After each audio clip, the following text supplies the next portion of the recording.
नमस्कार, मैं हूं अमृता निमेशजन और आप देख रहे हैं नादी टीवी। बुलेटिन की शुरुआत करेंगे। झीरम कांड को लेकर मुख्यमंत्री भूपेश बघेल ने बीजेपी पर निशाना साधा है। रायपुर में प्रेस कॉन्फ्रेंस के दौरान सीएम ने कहा कि झीरम हत्याकांड को लेकर बीजेपी हल्के ढंग से बात कर रही है, जो कि हास्यास्पद है। तत्कालीन यूपी की केंद्र सरकार ने मामले में एनआईए की जांच की घोषणा की थी। जांच में 2014 तक रमन्ना और गणपति का नाम सामने आया था, जिनकी कुछ समाप्ति कुर्क भी हुई, संपत्ति कुर्क भी की गई, लेकिन उसके बाद एनआईए की रिपोर्ट में उन दोनों का नाम नहीं था। भूपेश बघेल ने कहा कि मोदी सरकार रमन्ना और गणपति को क्यों बचा रही है, इसका जवाब मिलना चाहिए।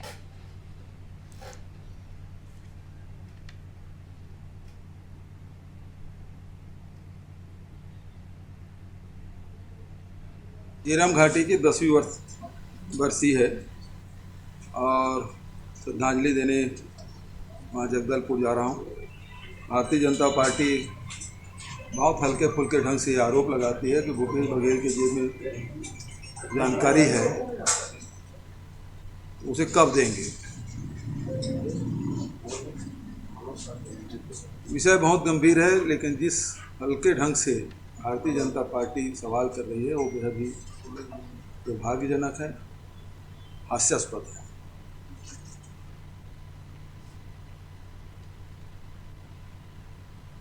देखिए, झीरम घाटी कांड को लेकर आज भी लगातार सियासत है और 10 वर्ष आज पूरे हो चुके हैं हत्याकांड को, और इसे लेकर सीएम भूपेश बघेल ने एक बार फिर बीजेपी पर जमकर हमला बोला है। सीएम बघेल ने जवाब मांगा है कि आखिर क्या वजह है जो मोदी सरकार रमन्ना और गणपति को बचा रही है। तो देखिए, लगातार हम देख रहे हैं किस तरह से झीरम घाटी हत्याकांड को लेकर जो आरोप प्रत्यारोप है वो शुरू है कांग्रेस बीजेपी में।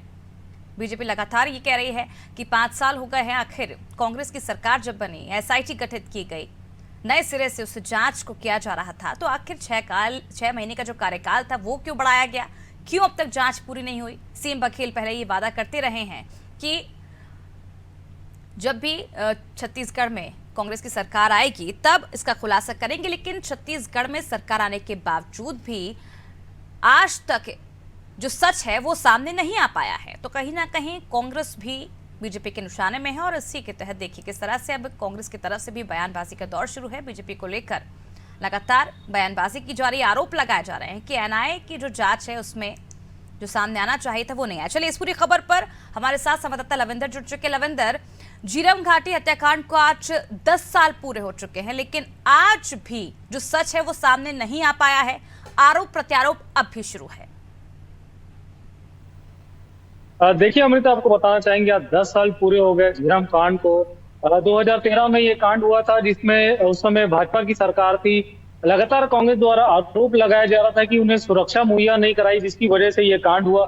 अगर सुरक्षा मुहैया कराई दी होती तो शायद ये ऐसा जो जघन्य हत्याकांड है वो नहीं हुआ होता। ये आज तक का छत्तीसगढ़ में सबसे बड़ा नस्ली हमला है, जिसमें कांग्रेस ने अपने सारे शीर्ष नेता, जो प्रथम पंक्ति के नेता है, उनको खो दिया है, जिसका दुख और मलाल आज भी कांग्रेस को है। लगातार मुख्यमंत्री भूपेश बघेल का जगदलपुर दौरा है उनका, वहां जाने से पहले भी उन्होंने यही कहा कि मैं काफी भावुक हूं, मुझे काफी नाराजगी है कि आज तक का इसमें कोई भी एक अपराधी पकड़ा नहीं गया है। उस समय भाजपा की सरकार थी, भाजपा द्वारा एसआईटी का गठन किया गया था, जो कांग्रेस द्वारा एसआईटी का गठन किया गया था, उस पर काम नहीं करने दे रही है। अब जब उनकी सरकार आई है और केंद्र में मोदी सरकार है, तो वो उन्हें काम नहीं करने दे रही है। जो एनआईए की जांच है, लगातार जो धर्मलाल कौशिक है वो उस पर स्टे लगा देते हैं। किसी ना किसी वजह से जो आरोप लगाया जा रहा है कांग्रेस द्वारा कि कहीं ना कहीं ये जांच को रोकने की साजिश की जा रही है भाजपा द्वारा कि जांच पूरी ना हो। हमने लगातार देखा कि इससे पहले भी कई जो बड़े नेता हैं वो लगातार आरोप लगाते आए हैं कि भूपेश बघेल के पास अगर वो पर्ची है, अगर वो तथ्य हैं, तो वो सामने क्यों नहीं ला रहे हैं। तो इसी को लेकर आज भूपेश बघेल ने जवाब दिया है कि मेरे पास तथ्य है, मैं दिखाऊं तो किसे दिखाऊं।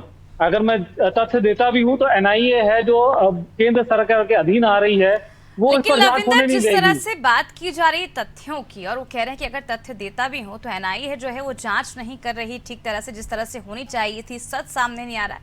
हालांकि वो ये कहते थे कि जनता के सामने लाएंगे, और कांग्रेस पार्टी जो है पूरी इसकी जिम्मेदारी उठाती है, सच सामने लाया जाएगा। 5 साल अब बीत चुके हैं, अब भी इस पर बखूबी राजनीति हो रही है। आखिर क्या वजह, इतना नरम रुख आखिर नक्सलियों के प्रति क्यों?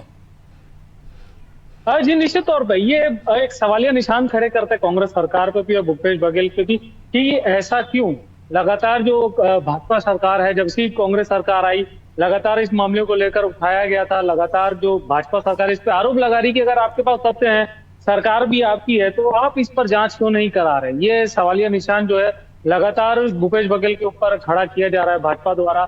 लगभग 5 साल होने को है, लेकिन इस पर अभी भी किसी अपराधी को नहीं पकड़ा गया, किसी तरह की कोई कार्रवाई नहीं की गई। एसआईटी का गठन किया गया, एनआईए से जांच की मांग की, लगातार नारकोटिक टैच है जो उसकी जो है उसकी मांग की गई। लगातार जो तथ्य बाय तथ्य हैं उसकी लगातार जांच करने की मांग को मुख्यमंत्री भूपेश बघेल कर रहे हैं। लेकिन कहीं ना कहीं ऐसे में इसको रोका जा रहा है। ये एक सवालिया निशान खड़े करता है कांग्रेस पे भी कि अगर उनके पास है तो वो जनता के सामने वो सबूत क्यों नहीं ला रहे।